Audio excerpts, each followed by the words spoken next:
Suresh IAS academy, வெற்றியின் முகவரி.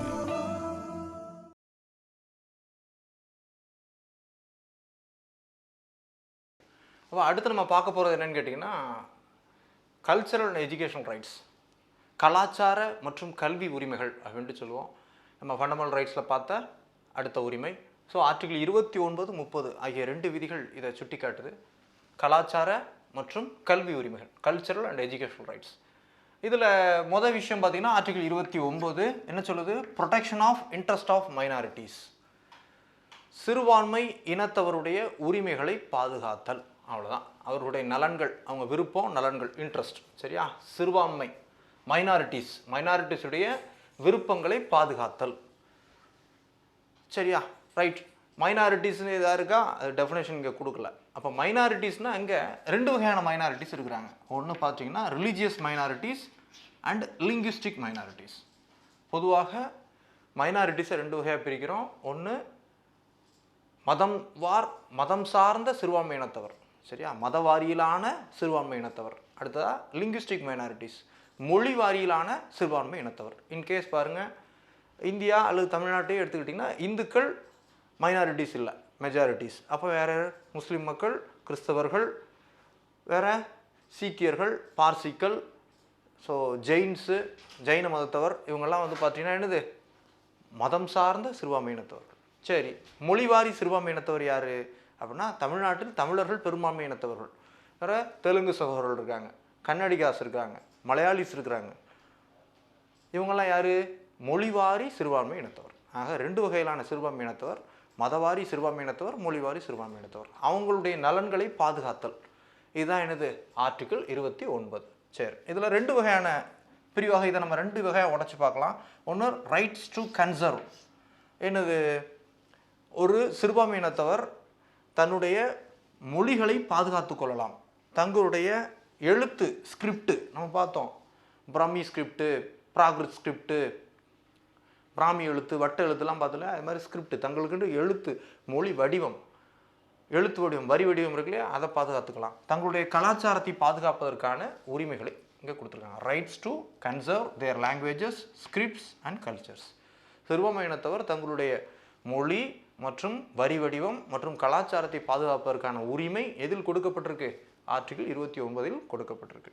2, no denial of admission in education institutions based on religion, caste, race, language. கல்வி நிறுவனங்களில் மதத்தின் அடிப்படையில் பாகுபாடு காட்டக்கூடாது. எதுக்கு? அட்மிஷனுக்கு. கல்வி நிறுவனங்களில் அட்மிஷன் போடுறதுக்கு பாகுபாடு காட்டாத அப்படின்னு சொல்லுது. No denial of admission in educational institutions based on. அரசு உதவி பெறக்கூடிய கல்வி நிறுவனங்கள், பொதுவாகவே கல்வி நிறுவனங்களில் மதம் சார்ந்து, சாதி சார்ந்து, இனம் சார்ந்து, மொழி சார்ந்து பாகுபாடு காட்டாத அப்படின்னு சொல்லுது. அப்போ 2 விஷயங்கள் ஆர்டிகிள் 29 கொடுக்கப்படுது. ஒன்று, சிறுபான்மை இனத்தவர்கள் தங்களுடைய மொழியையும் வரி வடிவத்தையும் தங்களுடைய கலாச்சாரத்தையும் பாதுகாப்பதற்கான உரிமையை கொடுக்குது. ரைட் டு கன்சர்வ், பாதுகாப்பதற்கான உரிமை இங்கே வழங்கப்பட்டிருக்கு. 2வது, அவர்கள் மதத்தின் அடிப்படையில், மொழியின் அடிப்படையில், இனத்தின் அடிப்படையில், சாதியின் அடிப்படையில் அட்மிஷன் கோரும்போது கொடுக்க முடியாது என்பதை தடை செய்கிறது. ஸோ மறுக்கக்கூடாது அப்படின்றத சொல்கிறாங்க. No denial of admission in education institutions based on religion, caste, race, language. இதன் அடிப்படையில் அட்மிஷனை மறுக்கக்கூடாது, அனுமதி சேர்க்கையை மறுக்கக்கூடாது. சரியா? இதை தான் சொல்கிறாங்க. மதத்தின் அடிப்படையில், இனத்தின் அடிப்படையில், சாதியின் அடிப்படையில், மொழியின் அடிப்படையில், இந்த மொழிக்கார நீ உனக்கு இங்கே பள்ளிக்கூடத்தில் அட்மிஷன் கிடையாது அப்படின்னு சொல்ல முடியாது. No denial of admission in education institutions. ஆக இந்த 2 ப்ரொடெக்ஷனையும் யாருக்கு கொடுக்குறாங்க? மைனாரிட்டிஸுக்கு கொடுக்குறாங்க. சரி, இதில் உச்சநீதிமன்றம் வந்து பார்த்தீங்கன்னா இந்த ஆர்டிகிள் 29 தொடர்பான சில விளக்கங்களை கொடுத்துருக்கு. என்ன சொல்லுது அப்படின்னு கேட்டிங்கன்னா, article 29 to be assumed commonly not only to minorities but for majorities also அப்படின்ட்டு சொல்கிறாங்க. என்ன அப்படின்னு கேட்டிங்கன்னா, இந்த இதை சொல்கிறாங்க. இது என்னென்னு பாருங்கள். இதில் வந்து மதத்தின் அடிப்படையில், இனத்தின் அடிப்படையில் இப்படி சொல்கிறோம் இல்லையா? இப்போ தமிழகத்தை பொறுத்தவரை பெரும்பான்மை இனத்தவர் இந்துக்கள் அப்படின்னா, இந்துக்கள் நீ மெஜாரிட்டி உனக்கு கிடையாதுன்னு சொல்ல முடியாது அப்படின்ட்டு சொல்கிறாங்க. அப்போ உங்கள் மைனாரிட்டிஸ் பாதிக்கப்படக்கூடாதுன்னு தான் ஆர்டிகிள் 29 கொடுத்துருக்கோம். ஆனால் உச்சநீதிமன்றம் என்ன சொல்லுது? இதை மெஜாரிட்டிஸ்க்கும் எடுத்துக்கூடாது, பொதுவாகவே பாதிப்பு வரக்கூடாதுயா. மதத்தின் அடிப்படையில், இனத்தின் அடிப்படையில், சாதியின் அடிப்படையில் ஒருவர் வந்து புறக்கணிக்கப்படக்கூடாது. அது மைனாரிட்டியாக இருந்தாலும் சரி, மெஜாரிட்டியாக இருந்தாலும் சரி. இன்கேஸ் பாருங்கள், இப்போ ஒரு சிறுபான்மை இனத்தவர் அப்படின்ட்டு தமிழகத்தில் ஒரு சிறுபான்மை இனத்தவர்னு சொல்லிட்டு, நீ இந்த சிறுபான்மை இனத்தவர் உனக்கு பள்ளிக்கூடத்தில் அனுமதி கிடையாது அப்படின்னு சொல்கிறத தடை செய்து எது ஆர்டிகிள் 29. அப்படி தான் நம்ம நினச்சிட்டு இருக்கோம். அப்போ உச்சநீதிமன்றம் சொல்லுது, நீ பெரும்பான்மை இனத்தவன் அதனால் உனக்கு இங்கே அட்மிஷன் கிடையாது அப்படின்னு சொல்லக்கூடாது. சரியா? இதான் அங்கே அதனுடைய பொருள். So to be assumed commonly not only to minorities but for majorities also. மெஜாரிட்டியையும் இப்படி புறக்கணிக்கக்கூடாது. அப்போ அந்த 29 விதியானது மெஜாரிட்டிஸ்க்கும் பொருந்தும், மைனாரிட்டிஸ்க்கு மட்டும் இல்லை, மெஜாரிட்டிஸ்க்கும் பொருந்தும். அவங்களும் மதத்தின்பால், சாதியின்பால், இனத்தின்பால், மொழியின்பால் மெஜாரிட்டி இனத்தவரும் தடை செய்யக்கூடிய. நீ தமிழன், இது இங்கே தெலுங்கு மக்களுக்கான பள்ளிக்கூடம் அல்லது மலையாள மக்களுக்கான பள்ளிக்கூடம், இங்கே உனக்கு அனுமதி கிடையாது அப்படின்ட்டு தமிழ்நாட்டில் சொல்ல முடியாது. மெஜாரிட்டி தமிழர்கள் தான், ஆனாலும் மெஜாரிட்டிஸ்க்கும் இது பொருந்தும். பொதுவாக தான் அசியூம் பண்ணணும் அப்படின்ட்டு யார் சொல்கிறான்? உச்சநீதிமன்றம் சொல்லுது. 2, இந்த ரைட் டு கன்சர்வ் லாங்குவேஜ் நம்ம பார்த்தோம். இது பார்த்தோம், ரைட் டு கன்சர்வ் லாங்குவேஜ் பார்த்தோம் இல்லையா? It includes right to agitation for conservation of language அப்படின்னு சொல்லியிருக்கு. உன்னுடைய மொழியை பாதுகாப்பதற்கான உரிமை என்பது ஆர்டிகிள் 29 கொடுக்கப்பட்டிருக்கு. இன்கேஸ் தமிழ்நாட்டில் பாருங்கள், மலையாள சகோதரர்கள் இருக்காங்க. இப்போ பார்த்தீங்கன்னா தமிழ்நாட்டில் மலையாள மொழியிலும் நம்ம பார்க்குறோம். 10th எக்ஸாம்லாம் பார்த்தீங்கன்னா மலையாள மொழியையும் ஒரு பாடமாக தமிழக அரசு பண்ணி கொடுத்துருக்கு. அப்போ பெரிய விஷயம் தமிழக அரசுடைய முயற்சிகள். இன்கேஸ் கன்னடத்தில் போய் கர்நாடகாவில் போய் நம்ம என்ன பண்ணலாம்? போராட்டம் நடத்தலாமா? நடத்தலாம். அங்கே கன்னட மாநில அரசு நடத்தக்கூடிய பள்ளிக்கூடங்களில் தமிழ் மொழியையும் பாடமாக வைக்க வேண்டும் என்று நிறைய தமிழர்கள் இருக்கும் பட்சத்தில் போராட்டம் நடத்தலாம், தாராளமாக நடத்தலாம். அதற்கான உரிமை இங்கே சொல்கிறாங்க. உச்சநீதிமன்ற வழிகாட்டுதலில் சொல்லியிருக்கு. ரைட் டு கன்சர்வ் லாங்குவேஜ் என்பது includes right to agitate for conservation of their languages அப்படின்னு சொல்லுது. அவர்களுடைய மொழியை பாதுகாப்பதற்காக அவர்கள் போராட்டம் நடத்தலாம் என்ற உரிமையும் அது சேர்த்துக்கலாம் அப்படின்ட்டு சொல்லுது. இன் கேஸ் பாருங்கள், கர்நாடகத்தை பொறுத்த வரைக்கும் தமிழர்கள் மைனாரிட்டிஸ். ஆனால் அங்கே போயிட்டு தமிழ் மொழியை பாடமாக எங்களுக்கு கற்பியுங்கள் அப்படின்ட்டு எங்கள் மொழியை பாதுகாக்கிறதுக்கு நீங்கள் நடவடிக்கை எடுக்கணும் அப்படின்ட்டு தமிழர்கள் போராட்டம் நடத்தலாமா? தாராளமாக நடத்தலாம். யார் சொல்கிறா? உச்சநீதிமன்றம் சொல்லுது. Right to conserve language.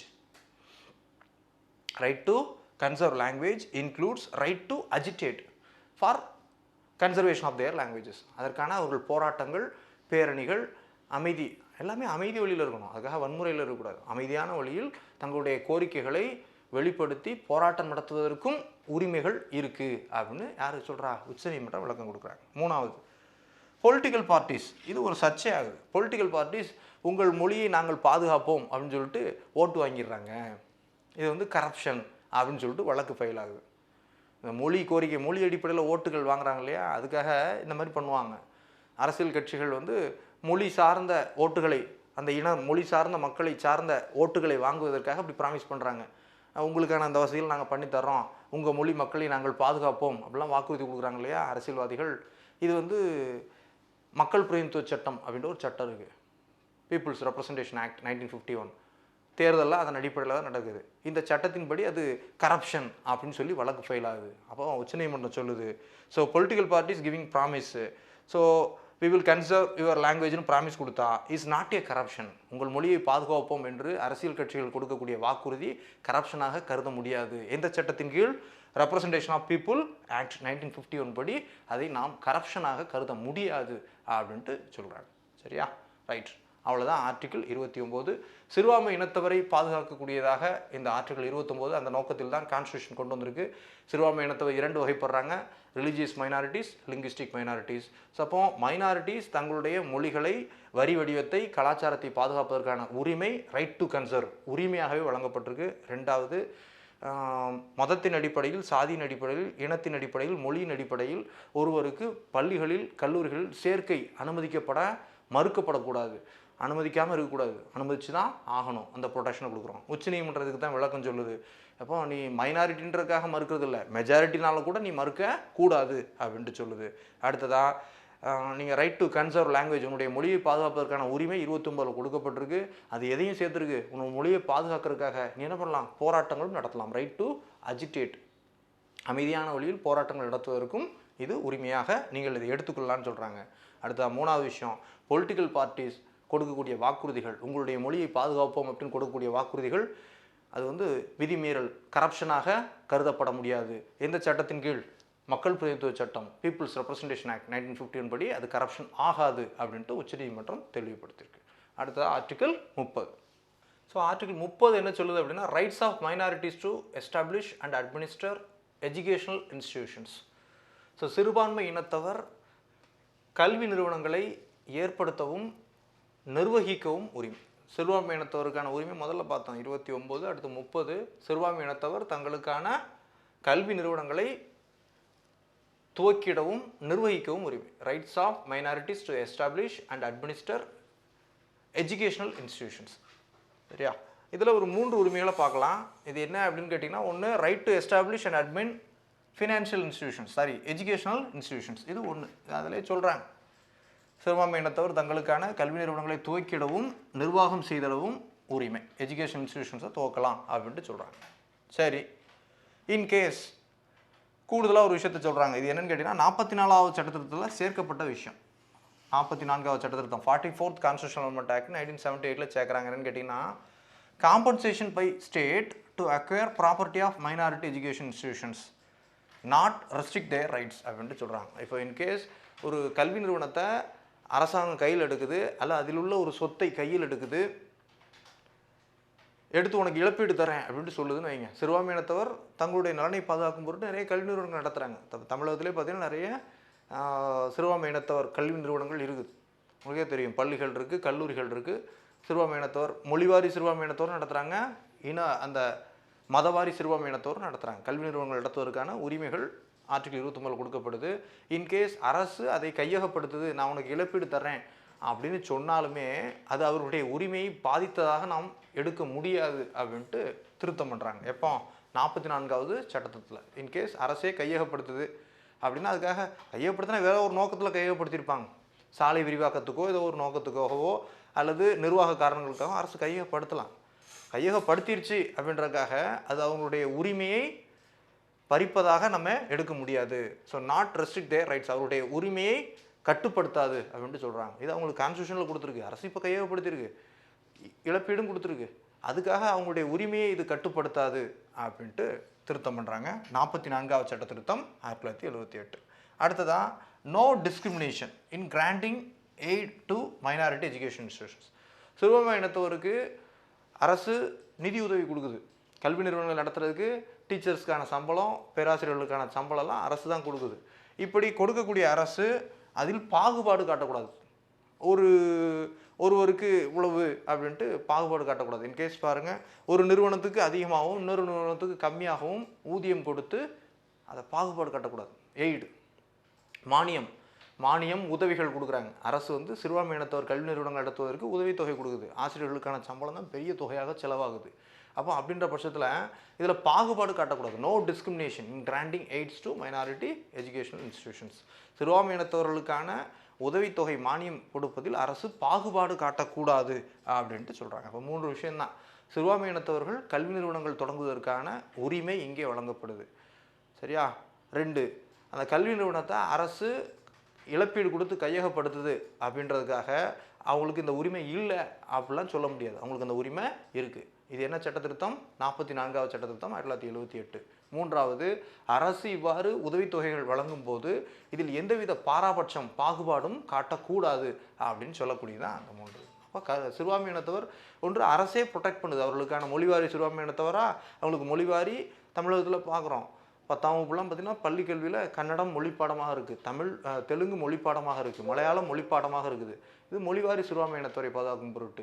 மதவாரி சிறுபான்மையினத்தவருக்கும் சில உரிமைகளை செஞ்சு கொடுக்குறாங்க. உருது மொழி கல்வி வழி, அதுவும் உருது மொழி பள்ளிக்கூடங்களும் இருக்குது தமிழக அரசு சார்பாக. இன்கேஸ் அது பத்தலை அப்படின்னு நினைக்க பட்சத்தில் இந்த சிறுபான்மை இனத்தவரே தங்களுடைய மொழியை பாதுகாக்கும் பொருட்டு, தங்களுடைய கலாச்சாரம் பண்பாட்டை பாதுகாக்கும் பொருட்டு தங்களுக்கான கல்வி நிறுவனங்களை அவங்க ஏற்படுத்திக்கலாம். அதுதான் இது. இன்கேஸ் அரசு அதை இழப்பீடு கொடுத்து கையகப்படுத்துது அப்படின்றதுக்காக அது அவருடைய உரிமை பாதிக்கப்பட்டது, உரிமையை பாதிக்குது அப்படின்ட்டு நாட் ரெஸ்ட்ரிக்ட் தேர் ரைட்ஸ், அது உரிமையை கட்டுப்படுத்துவதாக நம்ம சொல்ல முடியாது. இது 44வது சட்டத்தில் சொல்லியிருக்காங்க. அடுத்ததாக மானியங்கள் வழங்குவதில் அரசு உதவித்தொகை வழங்குவதில் எந்தவித பாராபட்சமும் காட்டக்கூடாது, பாகுபாடு காட்டக்கூடாது அப்படின்னு சொல்கிறாங்க. சரியா? நம்ம ஆர்டிகல் 29 பார்த்தோம். 29ல் உச்சநீதிமன்றம் சொல்லிடுச்சு நோ டினைவல் ஆஃப் அட்மிஷன் அப்படின்னு பார்த்தோம். மதத்தின் அடிப்படையில் மொழியின் அடிப்படையில் அட்மிஷனுக்கு என்ன பண்ணக்கூடாது, மறுக்கக்கூடாது அப்படின்றத பார்த்தோம். உச்சநீதிமன்றம் சொல்லிடுச்சு அது மெஜாரிட்டிஸ்க்கும் பொருந்தும். மைனாரிட்டி பள்ளிக்கூடங்களில் நீ மெஜாரிட்டி இங்கே வரக்கூடாதுன்னு சொல்ல முடியாது, அப்போ அது மெஜாரிட்டிஸ்க்கும் பொருந்தும் அப்படின்ட்டு உச்சநீதிமன்றம் தெளிவுபடுத்திருச்சு. So article 29 to majorities and minorities ரெண்டு பேருக்குமே பொருந்தும். ஆனால் ஆர்டிகல் 30 மைனாரிட்டிஸ்க்கு மட்டும்தான் பொருந்தும். மைனாரிட்டி கல்வி நிறுவனங்களுக்கு மட்டும்தான் இது பொருந்தும். அடுத்ததாக மைனாரிட்டின்னு பார்க்குறோம், சிறுபான்மை அப்படின்னு பார்க்குறோம். சிறுபான்மை என்பதற்கான டெஃபினேஷன் கான்ஸ்டியூஷனில் எங்கேயுமே வழங்கப்படலை. சரியா? இப்போ மைனாரிட்டி எஜுகேஷன் இன்ஸ்டியூஷன்ஸ்னு சொல்கிறோம் இல்லையா, அந்த மைனாரிட்டி எஜுகேஷன் இன்ஸ்டியூஷன்ஸை பொதுவாக 3 வகையாக பிரிக்கலாம். ஒன்று அரசினால் அங்கீகரிக்கப்பட்டவை, அரசுடைய உதவி பெறுபவை. சரியா? அங்கீகரிக்கப்பட்டு உதவி பெறக்கூடியது தான் ஃபர்ஸ்ட் டைப்பு. ரெண்டாவது அரசினால் அங்கீகாரம் மட்டும் வழங்கப்பட்டவை, மானியம் வாங்கலை, ஊழியர்களுக்கான சம்பளம் கொடுப்பதற்கான மானியம் எதுவுமே வாங்கலை.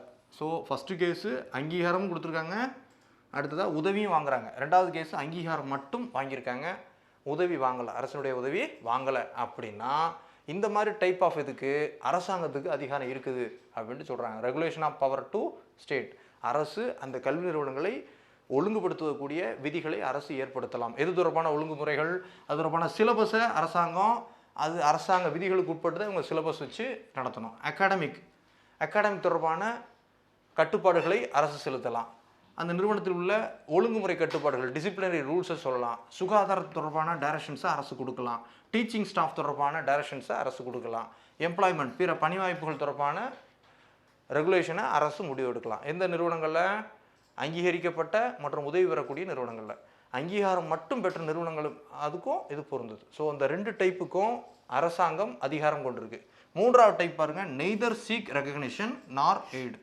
அரசாங்கத்திலிருந்து இவங்க உதவியும் வாங்கலை, அங்கீகாரமும் வாங்கலை. அப்படிப்பட்ட நிறுவனங்களை பொறுத்தவரை அவர்கள் ஃப்ரீ டு அட்மினிஸ்ட்ரேட். அவர்கள் நிர்வாகத்தின் மீது அரசு எந்தவித கட்டுப்பாடையும் செலுத்தாது. ஆனால் பொதுவான விதிகள் மட்டும் அவங்களுக்கு பொருந்தும், பொதுவான சட்டங்கள் அவர்களுக்கு பொருந்தும். என்ன பாருங்கள், டாக்ஸ் லாஸ், வரி சட்டங்கள் பொருந்தும். நீங்கள் அரசாங்கத்திலிருந்து அனுமதி வாங்கலை, அங்கீகாரம் வாங்கலை, அதே போன்று உதவியும் வாங்கலை, அதுக்காக அரசாங்கத்துடைய சட்ட விதிகள் உங்களுக்கு பொருந்தாதுன்னு இல்லை, அதெல்லாம் பொருந்தும். வரி சட்டங்கள், இன்கம் டேக்ஸ் ஆக்ட் 1961 பொருந்தும். லேபர் லாஸ், ஃபேக்ட்ரிஸ் ஆக்டு, அந்த எஜுகேஷன் இன்ஸ்டிடியூஷன்ஸ் ஆக்டு, இதெல்லாம் பொருந்தும். லேபர் லாஸ், சரியா? தொழிலாளர் நல சட்டங்கள்லாம் இங்கே பொருந்தும். டாக்ஸ் லாஸ் பொருந்தும், தொழிலாளர் சட்டங்கள், இதர பொதுவான சட்டங்கள் அந்த நிறுவனத்துக்கு அப்ளிகபிள் ஆகும். நான் கவர்மெண்ட் ரெகக்னிஷன் கிடையாது, கவர்மெண்ட் எய்டட் கிடையாது அப்படின்றதுக்காக அரசு என்னை கட்டுப்படுத்த முடியாதுன்னு சொல்ல முடியாது. அவங்க நிர்வாகம் ரீதியாக அரசு தலையிடாது, ஆனால் பொதுவான சட்டங்கள் அவர்களுக்கு அப்ளிகபிள் ஆகும். ஆனால் மொதல் 2 டைப் மட்டும் பார்த்தீங்கன்னா, அங்கீகரிக்கப்பட்ட மற்றும் உதவி பெறக்கூடிய கல்வி நிறுவனங்களும் அங்கீகாரம் மட்டும் பெற்ற கல்வி நிறுவனங்களும் அரசுடைய ரெகுலேட்டரி பவருக்கு உட்பட்டவை. இங்கே syllabus, academic, discipline, sanitation, teaching staff, employment போன்ற விதிகளை முறைப்படுத்துவதற்கு யாருக்கு அதிகாரம் இருக்குது? அரசாங்கத்துக்கு அதிகாரம் இருக்குது. ஆக இவங்க தான் 3 வகையான மைனாரிட்டி எஜுகேஷனல் இன்ஸ்டிடியூஷன்ஸ். இதில் சர்ச்சை ஆகுது. மைனாரிட்டி எஜுகேஷன் இன்ஸ்டிடியூஷன் அரசு நிறைய தலையீடு செய்து நிதியுதவி கொடுக்க மாட்டேங்குது, அல்லது நிதியுதவி நிறுத்திடுச்சு, இதை போன்ற வழக்குகள் ஃபைல் ஆகும். அப்போ உச்சநீதிமன்றம் இந்த மைனாரிட்டி எஜுகேஷன் இன்ஸ்டிடியூஷன்ஸ் அவங்களுடைய நிதி உதவி, அவருடைய அங்கீகாரம், அவருடைய உள் நிர்வாகத்தில் அரசுடைய தலையீடு, இது தொடர்பாக ஒரு தெளிவான விதியை, ஒரு கைட்லைன்ஸை கொடுத்த வழக்கு தான் இந்த வழக்கு. கேரளாவை சேர்ந்த ஒரு கல்லூரி 2007 உச்சநீதிமன்றம் அந்த வழக்கு கொடுக்குது, தீர்ப்பு கொடுக்குது. பாருங்கள், மலங்கரா சிரியன் கத்தோலிக் காலேஜ் அப்படின்ட்டு சொல்லுவோம். மலங்கரா சிரியன் கத்தோலிக் கல்லூரி வழக்கு அப்படின்ற ஒரு வழக்கு. மலங்கரா சிரியன் கத்தோலிக் கல்லூரி வழக்கு. இதில் மைனாரிட்டி இன்ஸ்டிடியூஷன்ஸ்க்கான ரைட்ஸை பற்றி உச்சநீதிமன்றம் சொல்லுது. என்னது பாருங்கள், மைனாரிட்டி எஜுகேஷன் இன்ஸ்டிடியூஷன்ஸ்க்கு என்ன ரைட்ஸ் இருக்குது? ரைட்ஸ் டு சூஸ் கவர்னிங் படி. அந்த கல்லூரிக்கான ஆட்சி மன்ற குழுவை தேர்வு செய்வதற்கு அந்த கல்லூரிக்கு அதிகாரம் இருக்குது அப்படின்ட்டு தெளிவுபடுத்தியிருக்கு. ரெண்டாவது, ரைட் டு அப்பாயிண்ட் டீச்சர்ஸ். தங்களுக்கான பேராசிரியர்களை, ஆசிரியர்களை நியமிக்கக்கூடிய அதிகாரம் அந்த கல்லூரிகளுக்கு இருக்குது, மைனாரிட்டி எஜுகேஷன் இன்ஸ்டிடியூஷன்ஸ்க்கு இருக்குது அப்படின்ட்டு சொல்லுது. மூணாவது, அட்மிட் எலிஜிபிள் ஸ்டூடெண்ட்ஸ். தகுதியான மாணவர்களை அனுமதிக்கவும் அவர்களுக்கு ரீசனபிள் ஃபீஸ் ஸ்ட்ரக்சர். ஸோ நியாயமான ஃபீஸ், அதிகமாக ஃபீஸ் வைக்கக்கூடாது, நியாயமான கட்டணங்கள் வசூலிக்கவும் அவர்களுக்கு அதிகாரம் கொடுக்குறாங்க. அடுத்ததான் யூஸ் இட்ஸ் ப்ராப்பர்ட்டி.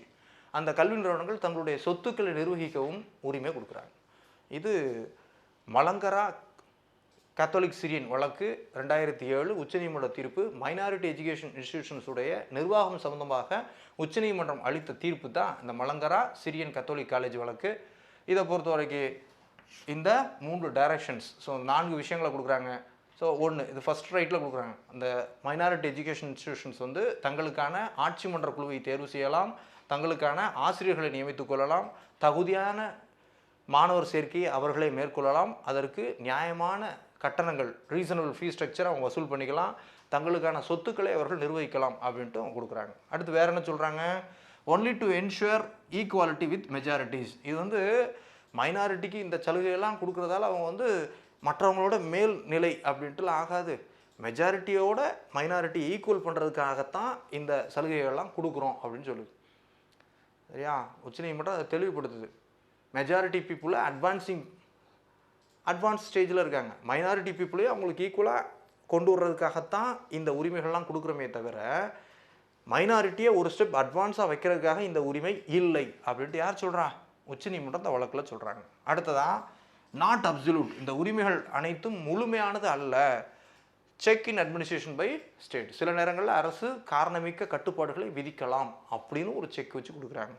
அடுத்ததான் அன்எய்டட் எஜுகேஷன் இன்ஸ்டிடியூஷன்ஸை பொறுத்த வரைக்கும் அவங்க ஃப்ரீடம் இன் அப்பாயின்மெண்ட், உதவி பெறாத நிறுவனங்கள், அரசு உதவி பெறாத நிறுவனங்கள் ரெகக்னைஸ் பண்ணியிருக்காங்க.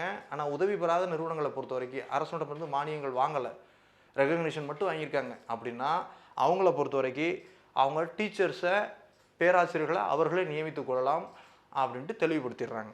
அடுத்ததாக extension of aid by state does not alter the nature of minority education institutions. அரசு வந்து அப்பப்போ வந்து இந்த உதவித்தொகையை நிறுத்தலாம் அல்லது திரும்பவும் கொடுத்துக்கிட்டே இருக்கலாம். நான் உனக்கு உதவித்தொகை கொடுத்துக்கிட்டே இருக்கேன் அப்படின்றதுக்காக உன்னுடைய நேச்சர் வந்து மாறாது. அரசு உதவித்தொகை அளிக்கிறது என்பதற்காக மைனாரிட்டி எஜுகேஷன் இன்ஸ்டிடியூஷன்ஸுடைய இயல்பு, அதனுடைய தன்மை மாற்றம் பெறாது.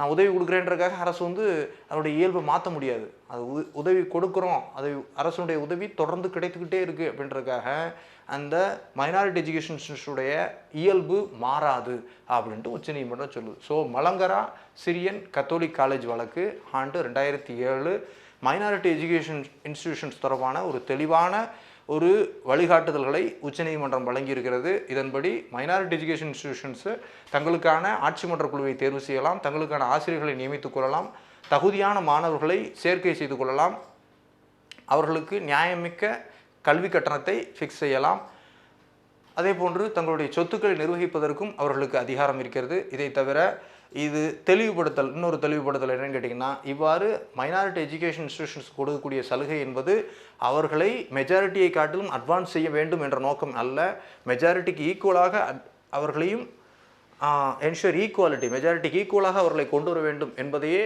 நோக்கமாக கொண்டிருக்கிறது அப்படின்ட்டு இதை சொல்கிறாங்க. அடுத்ததாக இது முழுமையானதல்ல, உங்களுக்கு கொடுத்த இந்த சலுகைகள்லாம் முழுமையானதல்ல, அரசு நினைத்தால் தேவையான நேரங்களில் அதன் மீது கட்டுப்பாடுகளை வைக்கலாம் அப்படின்ட்டு சொல்கிறாங்க. அன்எய்டட் எஜுகேஷனல் இன்ஸ்டிடியூஷன்ஸ், ஸோ உதவி பெறாத, அரசிடமிருந்து உதவி பெறாத கல்வி நிறுவனங்களை பொறுத்தவரை அவர்கள் தங்களுக்கான ஃப்ரீடம் இன் அப்பாயின்மெண்ட், தங்களுக்கான ஆசிரியர்களை, பணியாளர்களை அவர்களை நியமித்துக் கொள்ளலாம், அவர்களுக்கு அதுக்கு முழு சுதந்திரம் வழங்கப்பட்டிருக்கிறது அப்படின்ட்டு சொல்கிறாங்க. அடுத்ததாக இவ்வாறு அரசினால் வழங்கக்கூடிய உதவி தொடர்ந்து நீட்டிக்கப்படும் பட்சத்தில் அதனால் வந்து மைனாரிட்டி எஜுகேஷன் இன்ஸ்டிடியூஷனுடைய நேச்சர் மாறுமா? அப்படிலாம் இல்லை, அதனுடைய நேச்சர் நிச்சயம் மாறாது அப்படின்ட்டும் உச்சநீதிமன்றம் தெளிவுபடுத்தி சொல்லியிருக்கு. இவ்வளோதான் நம்ம முழுமையாக பார்க்க வேண்டிய விஷயம். Article 30. So right to minorities to establish and administer educational institutions. சரியா, அப்போ இது முடிஞ்சது. ஸோ அடுத்ததாக நம்ம ரைட் டு கான்ஸ்டியூஷனல் ரெமெடிஸ் பார்க்கணும். அப்புறம் லிமிட்ஸ் பார்த்தா என்ன முடிஞ்சிடும், ஃபண்டமெண்டல் ரைட்ஸ் முடிஞ்சிடும். அதை அடுத்த வகுப்பில் நம்ம பார்க்கலாம். தேங்க்யூ.